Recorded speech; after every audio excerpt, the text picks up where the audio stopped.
మాతృదేవో భవ, పితృదేవో భవ, ఆచార్య దేవో భవ, అతిథి దేవో భవలో కూడా మనము అమ్మకి మొదటి స్థానాన్ని కల్పిస్తున్నాం. ఎందుకు అంటే అమ్మ మనసు చాలా గొప్పది. అమ్మ మనసులోని భావన ఎలా ఉంటుందో ఒకసారి తెలుసుకుందామా?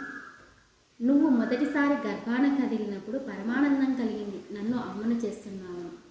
నిద్ర రానియకుండా హడావుడి చేస్తూ తిరుగుతూ ఉంటే ఉత్సాహంగా అనిపించింది. హుషారైన దానిని నా నుండి ఈ లోకంలోకి వచ్చాక మమకారం పొంగులు వారింది. నా ప్రతిరూపాన్ని, నా రక్తాన్ని పాలుగా తాగుతుంటే ఎనలేని ఆశ కలిగింది.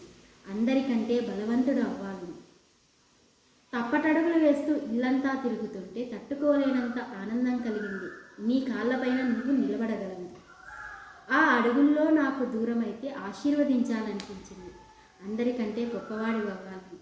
జీవన ఒత్తిడిలో పడి నేను మర్చిపోతే కొండంత ధైర్యం వచ్చింది. నేను లేకపోయినా నువ్వు బ్రతకగలవని. ప్రాణం పోయేటప్పుడు కంటతడి పెట్టినందుకు తృప్తిగా ఉంది. నీకు తట్టుకునే శక్తి ఉందని. కానీ ఇప్పుడే కొంచెం బాధగా ఉంది.